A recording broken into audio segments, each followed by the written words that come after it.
자, 여러분들 메이저리그에는 빅마켓 구단이 있고 스몰마켓 구단이 있죠. 근데 이거를 좀 현실적으로 설명을 드리자면은 부자 구단이 있고 가난한 구단이 있다, 뭐 이렇게도 설명을 드릴 수가 있겠죠. 그런데 가난하다라는 표현이 좀 맞는지는 모르겠습니다. 왜냐하면은 이 메이저리그 구단주들의 대부분은 뭐 거의 억만장자나 마찬가지 아니겠습니까? 그래서 조금 더 현실적으로 설명을 드리자면은 슈퍼 리치 구단이 있고 리틀 리치 구단이 있다라고 말씀을 드릴 수가 있을 것 같은데, 자, 이번 영상에서는 메이저리그 슈퍼 리치 구단에 대해서 여러분들과 이야기를 나눠보도록 하겠습니다.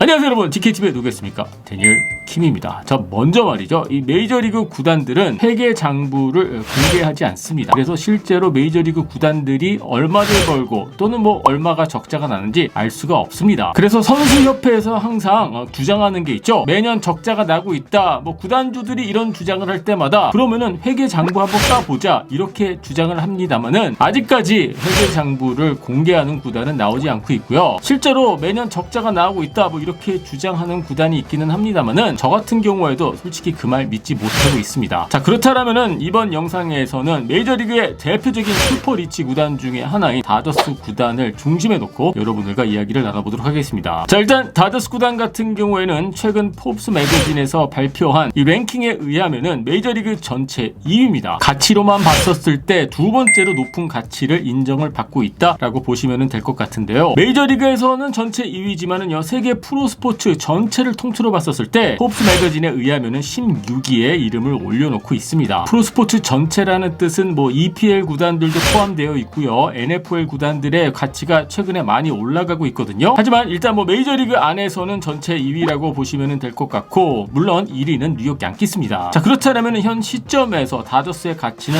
얼마 정도 될 수 있다라고 볼 수 있을까요? 포브스 매거진에 의하면은요, 약 한 35억 달러 정도로 예상을 하고 있습니다. 35억 달러가 얼마인지 여러분들 다들 궁금하시죠? 제가 오늘 환율로 계산을 해보니까는요, 4조 원이 넘는 액수고요, 4조 1,800억 원 정도 된다라고 보시면 됩니다. 2012년에 다저스가 매각이 됐었을 때 구겐하임 그룹에서 20억 달러의 다저스 구단을 인수를 했거든요. 10년이란 사이에 거의 뭐 2배 정도 올랐다라고 보시면 될 것 같고요. 하지만 실제로 다저스 구단이 시장에 나와서 매각되는 과정을, 이 절차를 밟게 되면은요, 저는 이보다 조금 더 높은 가격에 매각이 되지 않을까. 하지만 다저스는 뭐 시장에 나와 있는 상황은 여러분들 아닙니다. 한 가지 분명한 것은 뭐 적자인지 흑자인지는 모르겠습니다만은 대부분의 메이저리그 구단들의 가치가 매년 이렇게 올라가고 있고, 이러한 과정들을 선수들이 지켜보고 있기 때문에 이 연봉 협상 과정에서 절대 양보하지 않으려고, 뭐 여러분들 선수들의 입장에서 생각을 해보세요. 구단들의 가치가 이렇게 상승하고 있는데 뭐 적자가 나고 있다, 이게 좀 앞뒤가 안 맞는 주장 아니겠습니까? 그렇다면 슈퍼리치 구단인 LA 다저스의 가치가 왜 이렇게 높게 책정이 되고 있고, 무슨 이유에서 다저스 구단은 슈퍼리치 구단으로 인정을 받는지 여러분들과 지금서부터 체크를 해보도록 하겠습니다. 야구를 잘해서 성적이 좋아서 월드시리즈 우승을 해서 과연 성적 때문에 다저스의 가치가 이렇게 높게 평가받고 있는 걸까요? 일단 성적이 좋은 것은 구단 가치에 충분히 플러스 요인이 될 수가 있겠죠. 하지만 핵심이라고 보기에는 저는 조금 어렵다라고 보거든요. 예를 들어서 지금 매년 가을 야구 진출하는 데 성공을 하고 있고, 작년 시즌 LA 다저스와 월드 시리즈에서 맞붙었던 템파베이 레이스 구단 같은 경우에는 구단 가치가 현재 한 10억 달러 정도로 평가를 받고 있거든요. 10억 달러가 어느 정도이냐, 메이저리그 30개 구단 중 29위에 해당하는 기록입니다. 그래서 단순히 성적이 좋아서 야구를 잘해서 구단의 가치가 올라간다, 그런 결론은 내리기는 좀 어려울 것 같고요. 그리고 심지어 뉴욕 매츠 같은 경우에는 1986년 이후에 우승을 못하고 있지 않습니까? 가끔 뭐 가을 야구 가는 정도인데 뉴욕 매츠 구단의 가치는 24억 달러 정도로 지금 평가를 받고 있거든요. 그래서 다저스가 야구를 잘해서 성적이 좋고 최근에 월드시리즈 우승이 있었기 때문에 가치가 이렇게 높다라고 말하기에는 조금 어려운 게 아닌가 싶습니다. 자, 그렇다면 지금서부터 본격적으로 LA 다저스 구단이 왜 슈퍼 리치 구단이고 왜 이렇게 돈을 많이 버는지, 그리고 왜 이렇게 구단 가치가 높게 평가받고 있는지 여러분들과 알아보도록 하겠습니다. 자, 일단 먼저 LA 지역의 인구수를 확인해 봐야 될 것 같습니다. 같은데요. LA시의 인구수 같은 경우에는 최근 미국 센서스 발표에 의하면 약 한 400만 명 정도 된다고 합니다. LA시 안에 거주하고 있는 인구수가 400만이라는 뜻인데, 그런데 여러분들 미국은 알다시피 인근 지역까지 포함시켜야지 그 지역의 인구수를 우리가 알 수 있는 거 아니겠습니까? LA 인근 지역까지 포함을 했었을 때 LA 지역의 인구수는 약 한 1800만 정도 된다라고 보시면 됩니다. 1800만 인구수가 어느 정도로 높은 수치냐면요, 피츠버그 지역 같은 경우에는 230만 명이고요. 그리고 김강현 선수가 뛰고 있는 세인트루이스 같은 경우에는 세인트루이스 시 그리고 인근 지역 포함해서 280만 명 정도 된다고 합니다. 인구수로 봤었을 때 이 시장의 차이 여러분들 느껴지시지 않습니까? 그리고 단순히 인구수가 많은 것뿐만이 아니라 LA 지역 가구당 연평균 수익이 말이죠, 한 6만 8천 불 정도 된다라고 하거든요. 반면 피츠버그 같은 경우에는 4만 8천 불이라고 합니다. 인구수도 월등히 더 높지만은 거기서 끝난 게 아니라 소득도 높다 보니 사업을 하는 입장에서 봤었을 때 LA라는 시장 자체가 상당히 매력적으로 여러분들 느껴질 수밖에 없겠죠. 일단 LA 시장에 대해서 기본적인 부분들을 설명을 드렸는데, 자, 지금서부터는 본격적인 수익에 대해서 여러분들과 알아보는 시간을 가져보도록 하겠습니다. 자, 일단 LA 다저스의 이 평균 티켓 가격이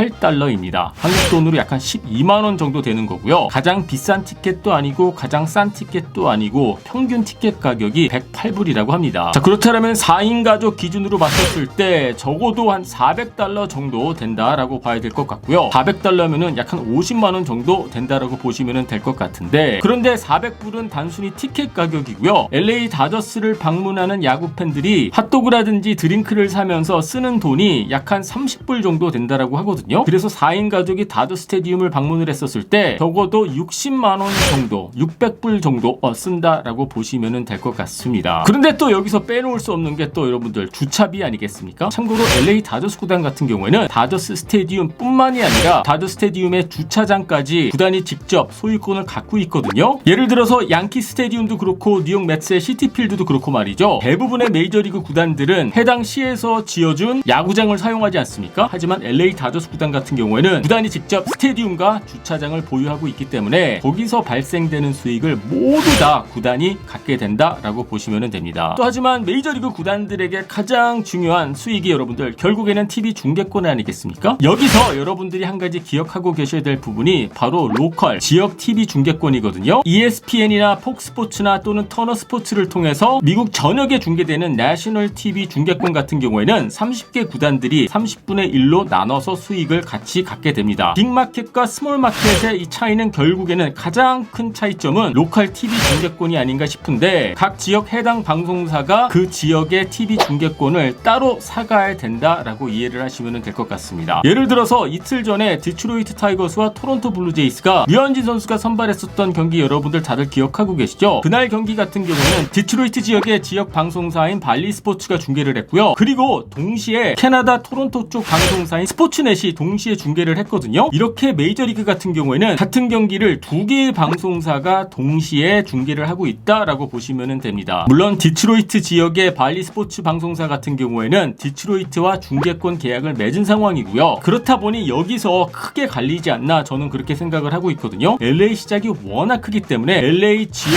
다저스 중계권 이 사이즈가 워낙 크다 보니 말이죠. 참고로 다저스 중계권이 25년 장기 계약이 되어 있는 상황인데요. 금액으로 따졌을 때 그 규모가 83억 달러라고 합니다. 이걸 쉽게 설명을 드리자면은 경기당 200만 달러 정도 된다라고 보시면 되거든요. 다저스의 한 경기를 중계하기 위해서 방송사가 지불하는 액수가 200만 불, 한 24억 원 정도 된다라고 보시면 될 것 같습니다. 그리고 이게 장기 계약이 되어 있기 때문에 다저스 구단의 입장에서는 앞으로 25년 동안 보장된 수익이다라고 보시면 될 것 같고요. 반면 아까 말씀드렸던 탐파베이 레이스 같은 경우에는 연간 3,500만 달러 정도밖에 수익을 올리지 못하고 있거든요. 다저스의 약 한 10분의 1 정도 된다라고 보시면 될 것 같습니다. 자, 여러분들 아시다시피 올 시즌 메이저리그 구단들 중 팀 연봉이 가장 높은 구단이 여러분들 LA 다저스 아니겠습니까? 얼마 전에 콜 해멀스 선수를 영입하면서 100만 불을 개런티를 해줬는데 갑자기 또 부상당해서 공 하나도 던지지 못하고 어떻게 보면은 LA 다저스가